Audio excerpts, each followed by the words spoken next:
What's your diagnosis? Multiple hereditary exostoses. Why do you say so? You can quickly palpate if you want, no problem.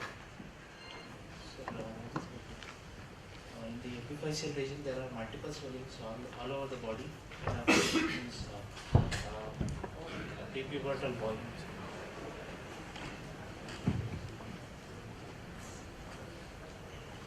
He's not achieved his maturity, and there are multiple swellings in the epiphyseal region all over the bodies.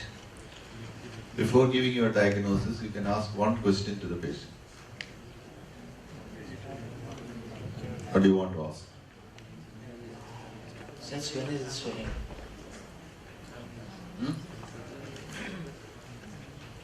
So before telling the diagnosis of hereditary multiple exostoses, what question you want to ask? That's what sir was asking. That's it. What are regions of the bodies are? So you want to ask whether any other member of the family is affected by this disease? Yes, sir. Okay. You just ask.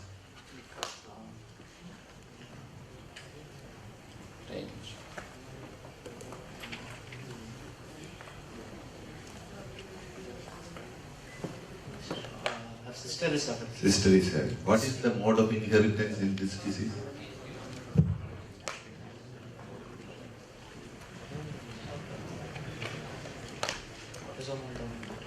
Autosomal dominant inheritance. But many of the cases may be sporadic also. Okay. So you said there are so many swellings in the body. Which are the swellings you are more worried about?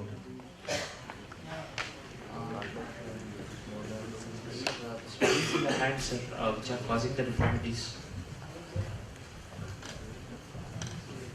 What examination you do if you see the cases like, if you see the multiple exostoses generally? Sir, the swelling examination. Okay, one is swelling examination, but you know from the look also you can say it is a exostosis. What is very important and relevant examination? Is you The joint examination. Okay, joint examination. Why do you think so? Joint examination? What are functions are? Okay. So one function. So how will you quickly evaluate the function? Because it would be very commonly kept in a short case. So you have to see that. Okay, I will ask you the question. What are the indications for removing the exostosis? Progressive deformity. Progressive deformity. So you have to see deformity, is it so? If it is a progressive deformity, you have to see for deformities. Okay. Then any other indication? Any pain? Pain. So you have to ask for a pain. Whether they are having painful or not. Okay. Then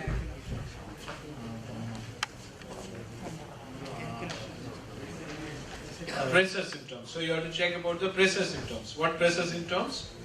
Sir, any neurovascular deficits? Neurovascular deficit. So you have to see about the distal neurovascular. Okay. Then so fracture. So whether it is a painful fracture, again it will cause a pain. So it will cause a pain. Then what are the other problems other than deformity also? Sir, Growth disturbance.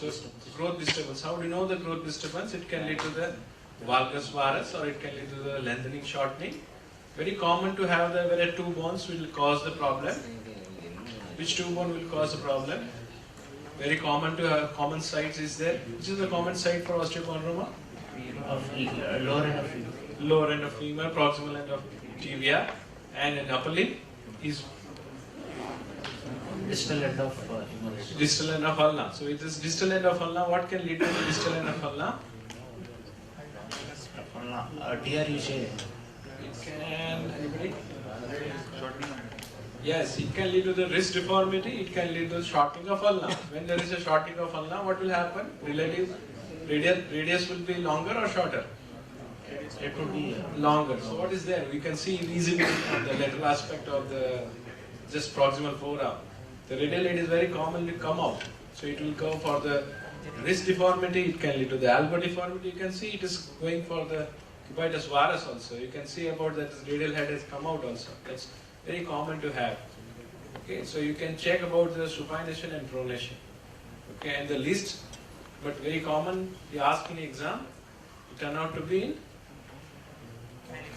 Malignancy. malignancy. So it's very important that you can see these are the indication. What are the indication you have to check for that? Okay, this is very commonly asked question. So you have to quickly check that. At this age, do you expect malignant changes? What is the age of the patient?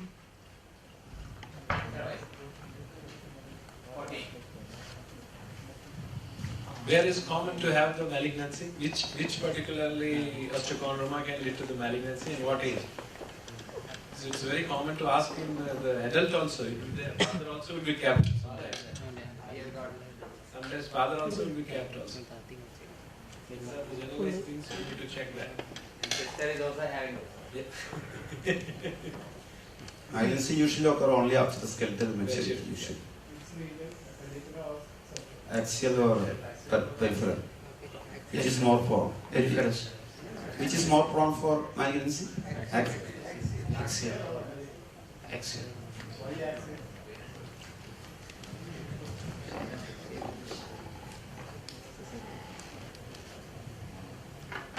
It is said that the body temperature is higher in the axial skeleton. So that will be having a greater metabolic activity. That is said to be the reason why axial osteochondromas are more, they have a greater propensity for malignant age. When will you do the excision of these cells in multiple exostosis patients? Will you do it early? Will you do it late? Early excision is I would look for the pressure symptoms, whether it is symptomatic, and I would like to remove it. Any difference of opinion? Ideally, it should be done as late as possible. If it is done early, it can lead to greater amount of growth disturbance. Moreover, dissection will be very difficult, especially when it is nearer to the vessels. When you dissect out it again, you may not be able to dissect out the vessel. So, as late as possible. If possible, after the skeletal maturity. But when there is a deformity, we have to do it early, definitely. Why the forearm is the most deformed part of skeleton in multiple exostosis?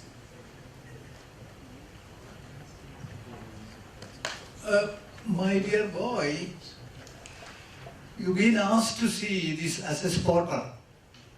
Have you been permitted to talk to him? No. You don't know him.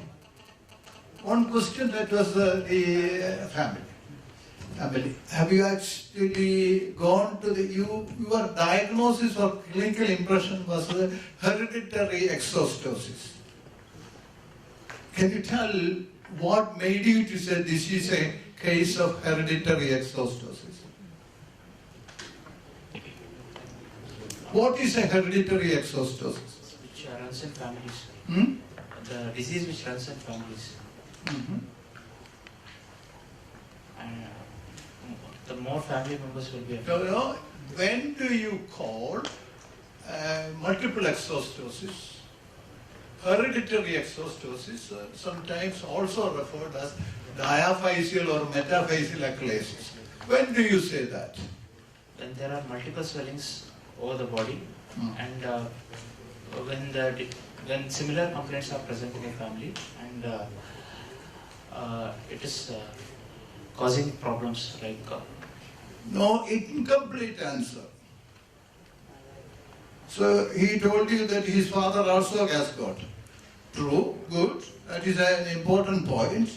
So 3 things must be there to say that he has hereditary or multiple exostosis of diaphyseal achalasis. There should be a traceable family history.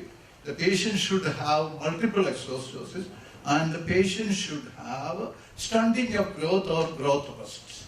Then only you say, all these things, when you see, you have seen that it will be there. It will be there. You said, what is the pathology in this condition?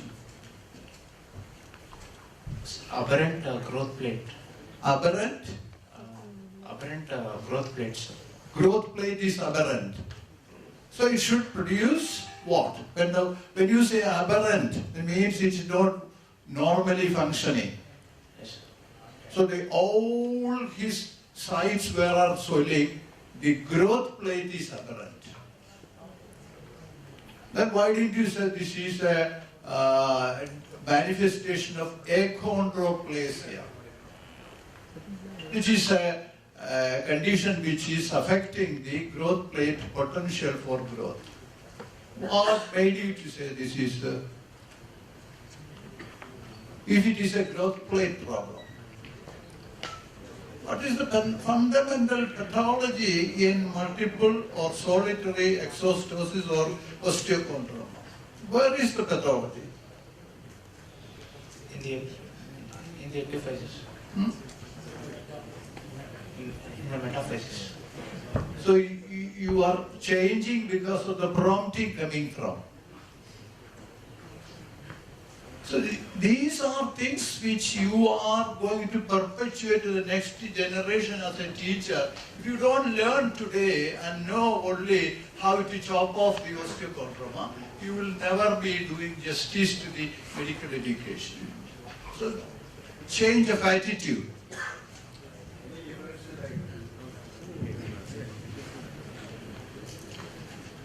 Which is the other condition that produce multiple swellings similar to this in the body?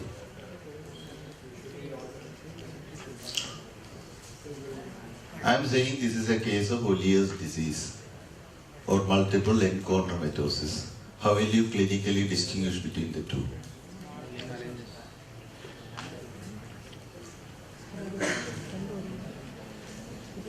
Anybody wants to tell? Yeah. Enchondromas usually affect the short, long bones. Second, it is usually unilateral. Third, it produces limb-length discrepancies quite often because only one side of the body is affected. Anything else, sir? If you get a case of osteomyelitis, Colles fracture, osteochondroma, and even the most intelligent student can be trapped down if he is not sound in his basic knowledge.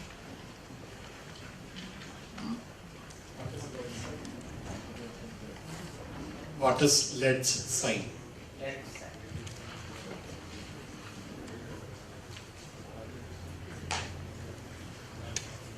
Anybody else?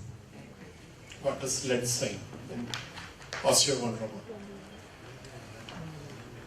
Specifically for multiple osteochondromas, any osteochondroma, let's sign. Usually, the osteochondroma will be growing away from the epiphysis. So if you palpate from the diaphysis, you can feel a sharp step off. But if you palpate from the epiphysis, what you will be feeling is a slow transition into the swelling. So the abrupt step that you feel when you are palpating from the diaphysis, that is called the lead sign. Lead sign or step sign. So I think we'll... in nutshell, any one of you who will get this, use a word called as, I would like to serially examine this patient, and what KCG sir has pointed out, the bystander, if it is father or sister who has come, very smartly you should answer, sir, I see the father or the sister disproportionate. That is why I am using hereditary.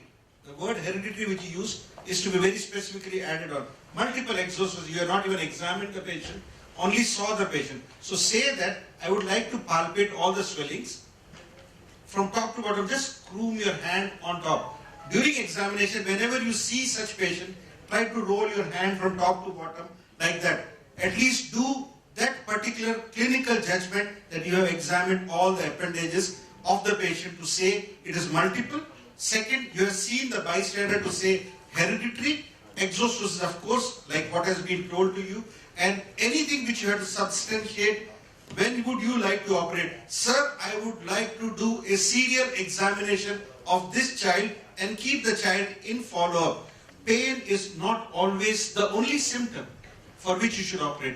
Even numbness, which is responsible because of the overgrowth, the deformities which have been other causes. Always in orthopedics we say pain is the cause for surgery. No, there is numbness. You can get all the other signs which could be there. So please incorporate in a smarter way after attending topic to say that numbness can also be, or a neurological deficit can be the indication for a surgery at the age of skeletal maturity. Now you could say between 16, 18, depending upon the pre-pubertal time. These are vacation surgeries. These are never emergency surgeries. Thank you.